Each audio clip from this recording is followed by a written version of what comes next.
Everybody, this is John for Pioneer Nexus MTG coming at you with a top 5 Pioneer lists going into February of 2023. And bad news, not a whole lot's changed. So the format still largely dictated by the same two decks that have been probably the top 2 decks in the format. That starting off with Rakdos Midrange, Thoughtseize, Fatal Push, play all the good red and black cards, top it off with some Shieldrids, put some grindy cards in your sideboard, call it a day. Deck's very powerful.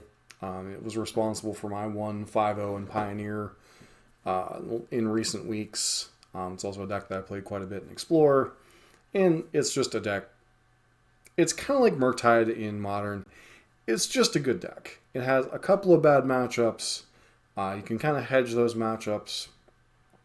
And those matchups generally are pretty terrible against the rest of the format. Obviously the Fires decks, Lotus Field combo. These are decks with all big weaknesses that Rakdos can just kind of ignore. They will show up and beat Rakdos from time to time. But when you generally have a close matchup against mono green, you're good against the aggressive decks, and you're fairly reasonable against the other blue-based soup decks, whether blue-white control, is it Phoenix, and you have a plan against something like Lotus Field with Thoughtseize, Duress, Go Blank, into pressure. Generally, you're going to do fairly solid, and this deck is kind of no exception, and does obviously take advantage of the fact that it is one of the more mana-efficient decks in the format in terms of a mid-range deck. It's just a matter of deciding, do you need to be more grindy that week, or do you need to be more interactive for creature-based decks? And kind of going from there. It's a deck that obviously rewards knowledge of the format and makes people feel smart when they play it. The other probably top 2 deck of the format is mono green. Now, this is a deck that people have kvetched about. It needs Rakdos ban, it needs Karn ban, this deck's too OP, this, that, and the other thing. The reality is it's a snowball deck. Much like a deck like Mono Green Tron in Modern, this is one of those decks that when it does its thing, it feels overwhelmingly powerful. But there are different axes with which you can attack this deck. You can disrupt its early mana, you can keep its big threats from resolving, or you can just tempo them out. You can just play a bunch of creatures, play a Brave the Elements, or you can play a bunch of spirits, counter their 1 or 2 key spells, and then just kill them from there. Even Rakdos has a plan, turn 1 Thoughtseize, turn 2, or turn 1 Fatal Push, turn 2 Threat, turn 3 Threat, turn 4 Disrupt them. They finally get a big butt down, you play an Extinction event, swing through, try to kill them as quickly as possible. Now obviously they can still rebuild and overwhelm you fairly quickly, but generally most decks have a plan for mono green at this point. That doesn't stop it from having a reasonable performance, but it's a known quantity and it's probably on a little bit of a downslide as more and more people obviously know how to play it with various decks, and it's always something at the forefront of people's minds, but it is still probably the most powerful mid-range ramp deck in the format. Number 3, and I think the deck that currently has the most impact overall on the format, and that is Green-White Angels. So, Angels is a weird one. It is slow for an aggressive deck. It doesn't have any notable 1-drops to speak of. Most of the time it's playing Shaper's Sanctuaries, Portable Holes.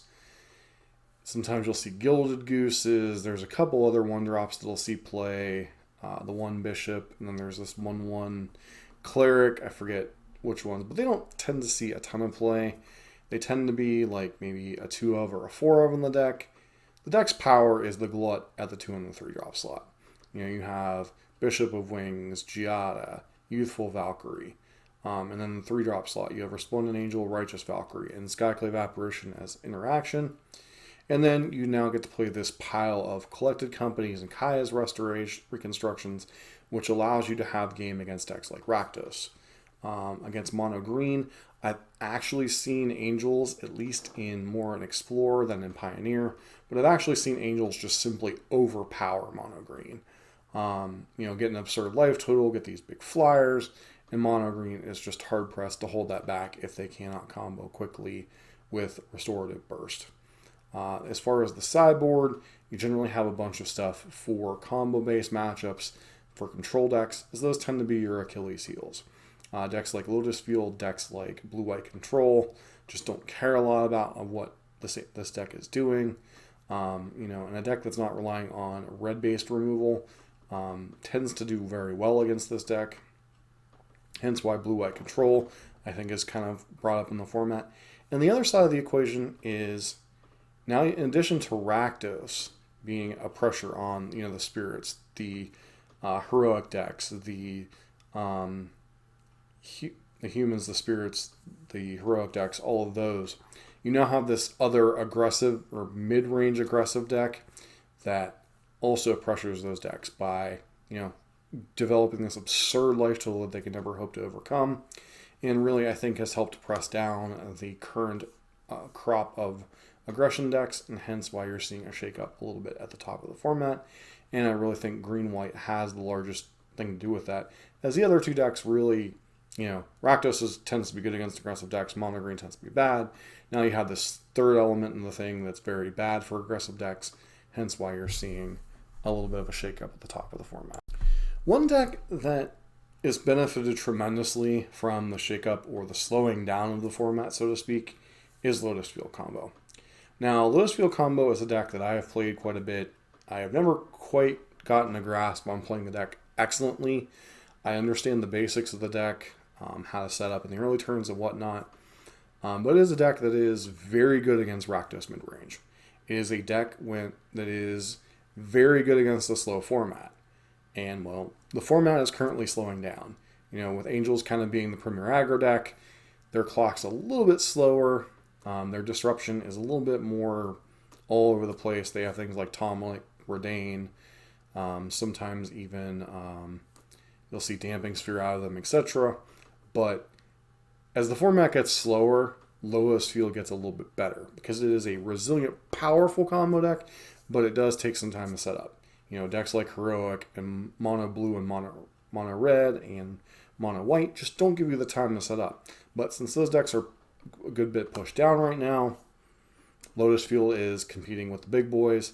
Obviously, it's one major Achilles heel on the top of the format is mono green, hence why you tend to see things like 3 Pithing Needles for Karn. You also tend to see Bosages and stuff to deal with whatever Karn's hate cards are. So you have a game plan against mono green. You're fairly reasonable in Angels and Rakdos. Lotus Field is in one of the better places it's been in quite some time.